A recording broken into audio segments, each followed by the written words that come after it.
Perang Israel-Hamas semakin mengerikan, kalau boleh saya bilang semakin biadab. Gempuran semakin kencang, pembantaian terhadap warga sipil Palestina semakin membabi buta. Tidak mengerti saya jika hati nurani kita tidak ikut tersakiti melihat kenyataan pahit di Gaza. Kita akan melihat bagaimana perkembangannya hingga hari ini. Sejak 7 Oktober, itu artinya sudah 28 hari perang terjadi di Gaza. Perkembangannya seperti apa? Total korbannya per pagi ini 9.000. Anak-anak ada 3.760, lebih dari 22.000 terluka. Dan tidak hanya di Gaza. Tidak hanya di Gaza, namun kita harus ingat juga masih terjadi di tepi barat atau Jenin. Ini lokasi yang berbeda dari Gaza, namun ini adalah tempat warga Palestina ada. Lebih dari 100 orang telah meninggal, lebih dari 2.000 yang luka-luka. Dan kita harus ingat, data ini hanyalah data yang tercatat. Kita tidak tahu berapa banyak yang belum ditemukan, masih hilang, belum tercatat, dan saat ini juga masih terjadi perang di sana yang menimbulkan korban jiwa. Israel begitu membabi buta menargetkan warga Palestina dan terang-terangan menargetkan rumah sakit, masjid, kamp pengungsian pun ditargetkan oleh Israel. Salah satunya yang terbesar adalah Jabalia. Alasannya apa? Alasannya karena mencari petinggi Hamas, mencari orang-orang Palestina yang berkaitan dengan Hamas. Itu alasannya. Namun alasan apapun sebenarnya tidak bisa dibenarkan. Mengebom kamp pengungsian. Bayangkan kondisi di sana, komunikasi terputus, listrik padam, operasi darat semakin sengit. Bahkan kini Israel mengatakan mengklaim telah mengepung Gaza.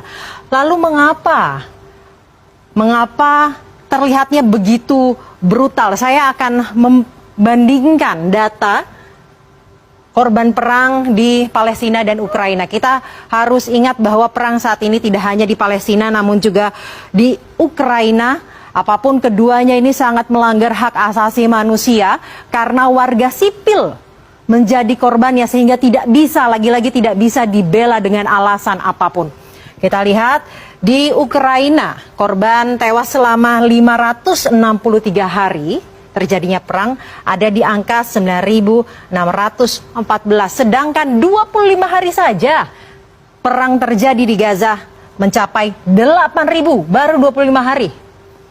3.000 lebih diantaranya anak-anak. Saya ralat 9.000 sudah sekarang.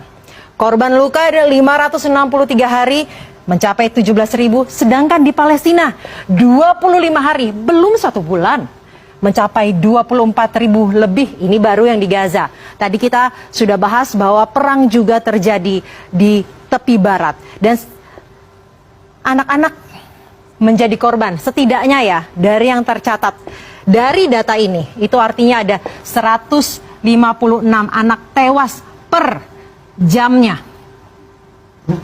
Bayangkan 156 anak 1 jam dalam 1 hari. Anda bisa kalkulasi sendiri berapa total anak yang akan terus tewas jika perang ini tidak berhenti. Padahal mereka lah yang justru menjadi harapan dunia ini di masa depan. Lalu kapan ini berhenti? Lalu kapan ini selesai? Lalu kapan penderitaan mereka harus selesai? Padahal dunia sudah berteriak-teriak, demo di mana-mana, mau di dunia nyata, mau di dunia maya, pemboikotan pun dilakukan di mana-mana.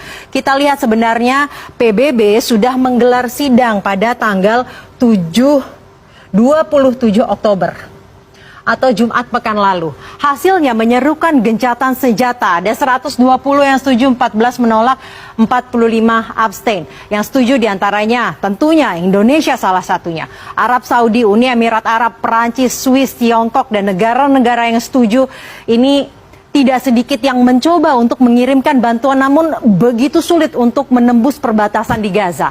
Kemudian yang menolak tentunya Amerika Serikat, Ceko, dan Austria. Bahkan Amerika Serikat memberikan bantuan kepada Israel saat Israel melancarkan serangan begitu membabi butanya ke Gaza. Kemudian yang abstain di sini ada Inggris, ada Jerman, ada Kanada, ada Belanda. Jerman bahkan mengatakan Mengapa alasannya abstain? Karena merasa bertanggung jawab atas Holocaust yang waktu itu pada zaman dulu mereka lakukan kepada pihak Yahudi.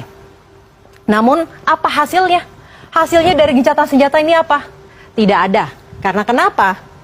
Karena perjanjian yang dibuat di PBB ini tidak benar-benar mengikat dan benar. Tidak diindahkan sama sekali oleh Netanyahu. Netanyahu mengatakan bahwa